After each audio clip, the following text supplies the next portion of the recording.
Hello everyone, welcome back to Apollo Art Analysis. Today we're going to be looking at a piece from Amir Zand. He's a really talented digital artist and a career digital artist as well.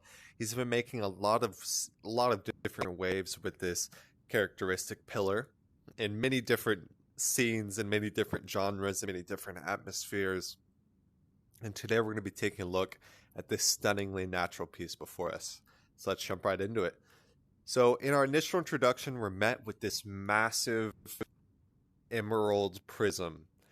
And this feels kind of like an obelisk in the way that it feels divine, the way that it commands a space, the way that it towers over everything as well. But you'll notice something that towers even greater is the tree behind it. So that means that even though this is such a kind of mesmerizing object, the natural world still comes to bear and the natural world still reigns true at the end of the day. So this emerald green gives us a stunning light on dark contrast. Of course, the light is the emerald itself with these small little bits of texturing here.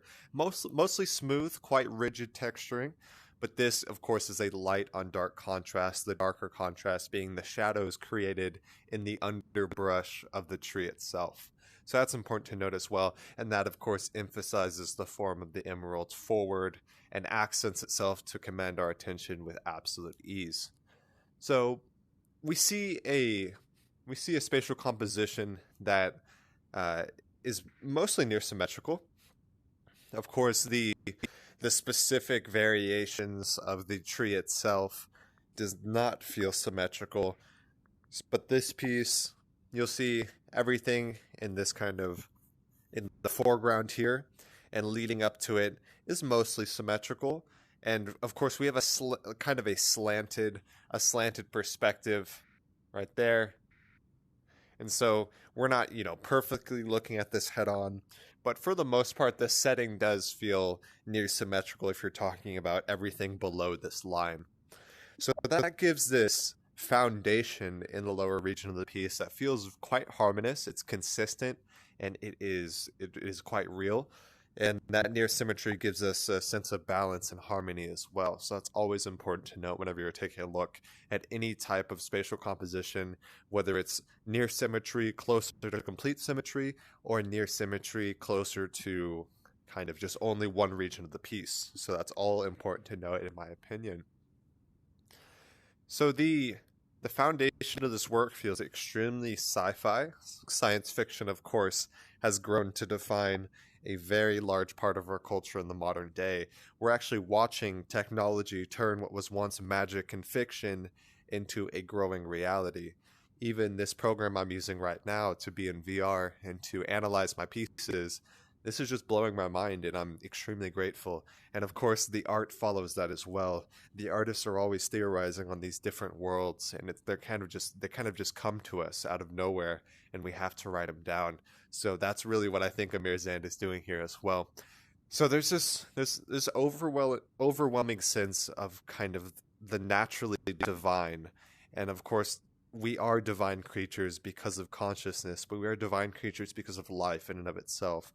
We share this kind of circular rhythm with the earth, and we are always trying to stay in tune with that, and that's incredibly important to note as well. And I think that even reflects that in the piece before us.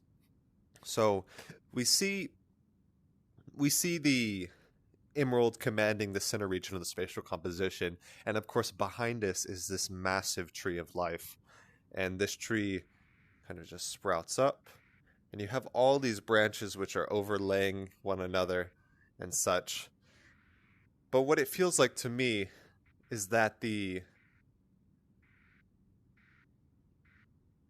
feels as if the emerald prism or the emerald obelisk right here is acting as the foundation or the bark of the tree, because of course it is standing in absolute tandem and complete placement with the bark right here. Of course, the bark is this center mass, and that means that it is in harmony, or it's in line with the tree itself. So that really gives me this feeling as if the tree is sprouting from the emerald as well, because they are in tandem by placement so close to each other. So it feels like it is really acting as like the support foundation, or even the kind of embodiment of the divine natural spirit of the tree itself, displayed through this crystalline form. Crystals, of course, by nature of their translucence, by nature of their refraction and reflection of light, they act as kind of like a host or a vessel for enlightenment, or just some type of divine symbolic representation. So that's always really important to note. And I think that that is really matching and echoing the tree that is right in front of us, almost as if it's showing the tree's purest spirit. And of course, that pure spirit comes from the natural world. And of course, if you go in the middle of a forest, you know exactly what I'm talking about. If you go into a forest and you get real quiet, you'll start to notice that you're interconnected with almost everything. So that's really important to note as well. Finally, I'm going to notice this lone hero here. And the lone hero is standing in the center region of the spatial composition, but he is in, or it is in the bottom center region of the spatial composition. And it looks like our figure is playing with these kind of levitating balls here. So there's this really, not only do we have the influences of science fiction, but we have also influences of fantasy inherent in this piece as well. So there's a really, really cool scene, and looks like he's wearing some type of mech suit. So that's also important to note as well. Just everything about this piece screams science fiction, but it also screams a science fiction blended with the natural root of divine nature, and that's incredibly important to note. I think this gives this piece this really interesting juxtaposition between the machine concrete jungle of the bottom area and the natural world which sprouts from that. You also see, it feels like we're in this massive chamber. If you look past and behind the tree, way back in the background, we are standing in this grand chamber. So there's something here that's containing this, but it's also containing the tree itself as well. And so there's got to be something in tandem with that. So I hope you guys enjoyed this piece. Go check out Amir Zand's pieces. I believe this is his third showcase. I'm not 100% sure. It might be the second. But such stunning works coming from this artist. Definitely a career digital artist. You look at something like this and it almost looks like a rendering, but you look a lot closer and you start to see, no, that's really, really delicate and really detailed digital illustrations or digital painting.